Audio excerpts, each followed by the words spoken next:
right, up next, if we were standing around the LGBTQ water cooler, this is what we think we would all be talking about this week. We refer to it as the hot topic of the week. The Williams Institute used data from the US Census to find out where the most LGBTQ plus people are living. The top 4 states were number 4, New York, number 3, Florida, number 2, Texas, and number 1, California. Our hot topic of the week, new census on states where LGBTQ Americans live. We're moving, and we're moving to 4 states that top 1 million queer. What do y'all think about the news from the Williams Institute? By the way, they do an amazing job at the UCLA Law School keeping track of what's going on in LGBT America. We like culture and warm weather. Yeah, right. Culture and warm weather. And we, as much as we love warm weather, we also hate cold weather. Which is why it's not so many in New York. But we look really good in like sweaters and vests and scarves. I love layers. Nice And Al looks driving great gloves. with the, little Al boat looks we great got with the for a ski minute. mask over his We're face. not I want my official. boyfriend's wardrobe to be like his personality. No layers at all. It looks cute with the layers. It's like, oh my God, look at the boots, look at the jacket, look at the scarf, whip it around. It's Do you fun. think most people, without hearing the specifics of this study, would go, oh, the most gay people in America live in New York City. It's where gay, queer culture began, the Stonewall riots. It's New York. But really, it isn't New York. Would that surprise most of our community? I don't think, think so. California and New York, if those two are in that top 4, I don't think it surprises them so much. I think being Florida and Texas surprise everybody. Yeah, and why is that? Explain that. Well, both are red states. Both are not welcoming necessarily to the LGBT community, going back to Orange Juice Lady. Thank you, Anita Bryant. I mean, like, we have a history here in Florida of not accepting the LGBT community from a advertising level. You know, it's not been a welcoming state for us, but yet we find ourselves in South Florida, and it's that whole joke: the further south you go, the further north you are. Mm-hmm. You know, the northern part of our state is very red, and the southern part of our state is very blue. Yeah. But I don't know that the rest of the world really knows that much about Wilton Manors. I mean, it's definitely Does it surprise you that so many LGBT? We make the joke about the Village people in the 1970s saying "Go West." You know. I thought they meant the West Side, the West Village. No, they meant California. Go West, and literally we listened to them. Well, they also told us to join the Navy, and I didn't follow that. Oh yeah. In the Navy. Yeah. That's true. I have stayed at a few YMCA's, though. I have stayed at a few YMCA's. More as I get older. Just for clarity, the Williams study, in terms of percentage, shows New York at about 1 million people, LGBT, Florida at about 1,100,000, Texas approximately 1,200,000, and then California has 2.1 million. As many LGBT in California as number 2, Texas, and number 3, Florida, almost combined. Well, geographically, look how much land they have, and the weather is beautiful in California. Yeah. I mean, you go from San Francisco, which would be the equivalent of New York, where the weather is not as great, going all the way down to almost the Mexican border in San Diego, where the weather is spectacular. So, This also tracks with just general population information. The top 4 most populous states: California, Texas, Florida, just now edging out New York in the last couple of years. Although I think California is more welcoming, and I think people will feel more comfortable saying, yes, I'm gay, because you've got these large centers like San Francisco, LA, San Diego, even to a lesser extent, Sacramento. To your point, what does this statistics, especially the move, if you're in Kentucky or you're in Missouri or you're in Wisconsin or you're in Minnesota, you're moving to Florida or you're moving to Texas or you're moving to California. That's what this is showing us.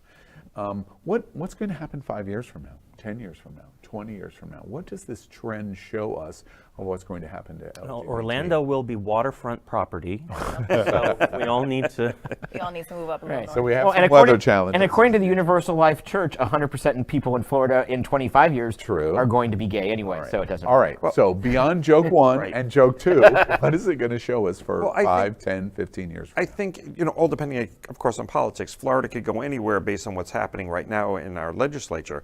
But I think that as more people get more comfortable, you'll see these other states starting starting to show more people coming out as they become more comfortable. As things become more normalized, whatever that means, maybe we'll hear of larger numbers in Wisconsin and other places we don't hear about right now. Yeah, but impossible in terms of the numbers that are that we're reflecting, because John's point is this is following a national trend too. People are leaving the Rust Belt, traditional Rust Belt. It's not the Rust Belt anymore, but they're leaving Pennsylvania and New York and Ohio and Illinois and Wisconsin, et cetera.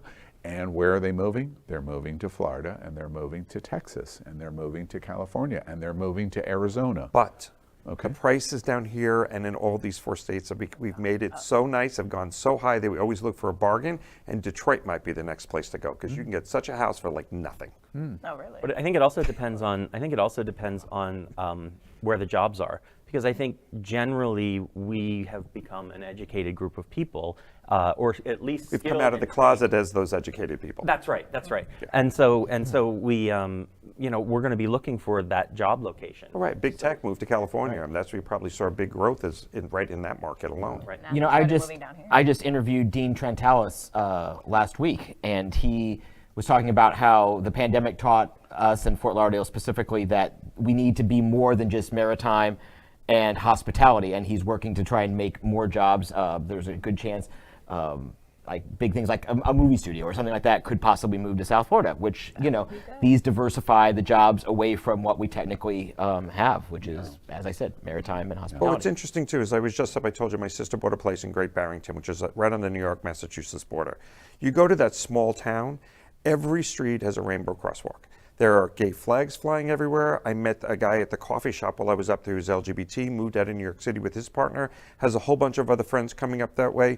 They're looking to start a podcast so that everyone can find each other, because there's so many people moving out of the big city, but they're moving up up to Massachusetts into this small little country town where they're buying old barns and stuff and fixing them up. Mm-hmm. So who knows? I think another big thing is also going to be, like you said, like 10 years from now, it's going to be that Gen Z younger set who are trailblazing, going off onto their own.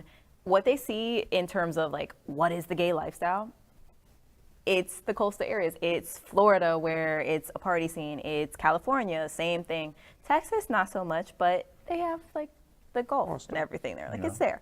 And then even New York, like it's so many already established hubs of queer communities that they'll want to go there. And it's different than places like P-Town, where yes, there is an established hub, but they're older.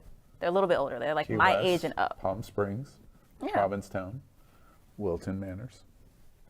Yeah, it's a different kind of. I'm curious, one last question to the Williams Institute survey. Do you think 5 years from now, 10 years from now, what they're pointing out is we're moving to places where we want to be? We're saying, no, I'm not going to live in Oklahoma. I'm going to live in Austin, or I'm going to live in Fort Lauderdale. Do you think as the Gen Zers become more and more, we've talked about the 20% that Gallup is saying Gen Zers are doing, that Gen Zers will go, wait, I don't need to live in Fort Lauderdale to be gay. Do you think 5 and 10 years from now we're going to see in a situation where they'll go, I want to be in Augusta, Georgia, or Asheville, or Charlotte, or other places? I don't think they'll ever say Augusta, Yeah, but that's yes, what I in was general, Like maybe Savannah. No, but I see that. absolutely agree with you. That's to my point is I really believe that as we get more comfortable in who we are and we don't need to be in a center like that and we find each other, we will move to other places with our friends and reestablish. And Wilton Manors wasn't a place for LGBT community 20 years ago. And it took a Georgie's Alibi and a Chardet's, and slowly things started And happening. a Bona's Italian Grill. And Boners. With the garlic now. Absolutely. Yeah. Well, it's a very interesting topic. I think you should look at it. The Williams Institute at UCLA Law School is providing lots of new data about where we live, how we live, whether we're coupled, how we're doing in terms of healthcare, and many, many, many other things. It's quite interesting. Go to the Williams Institute website for more details. And Morgan Freeman reads it for their book on tape. He reads the report, so it's incredibly gripping. Are you serious?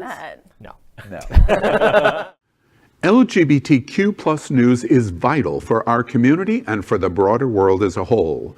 We have enough enemies at Fox News. Tucker, Sean, and Laura are loud. We need passionate allies. Happening Out Television Network, Queer News Tonight, and It's Happening Out are literally out of the closet and into the headlines. Our community needs your support. Like this broadcast and subscribe now to ensure the growth of the entire LGBT